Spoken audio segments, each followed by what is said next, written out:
এত বছরে আমি এত ক্যামেরার সামনে কখনো আসি নাই। এখন মনে হচ্ছে একটু কৃতজ্ঞতা স্বীকার করলে দেশের অনেকেই জানবে। এটাও কিন্তু আমার মেইন মোস্তফা কামাল রাজের তৈরি করা, ঠিক আছে? আমার জার্নি তো 7 মাসের না, আমার জার্নি হচ্ছে 18 বছরের, হোয়াটএভার। এখন মানে আমি জানি এখানে আমার সবার শেষে কথা বলছি, সময় বেশি পাবো না।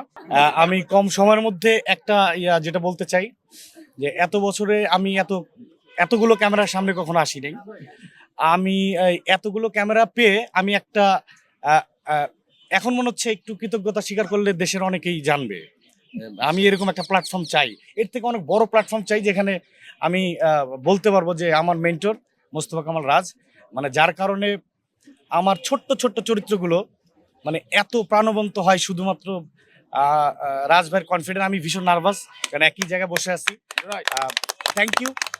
যেভাবে দর্শকের ভালোবাসা পাই, এই দর্শকের ভালোবাসা পাওয়ার আগে মানে আমার প্রতি যে বিশ্বাসটা রাখে আমার মেন্টর, এইটা যেন অব্যাহত থাকে। Thank you. না, আপনি আপনার রিয়েল টোনে দর্শককে কিছু বলেন। এই চরিত্রটা কিন্তু 2007-08 দিকে, ঠিক আছে? এটাও কিন্তু আমার মেন্টর মোস্তফা কামাল রাজের তৈরি করা, ঠিক আছে?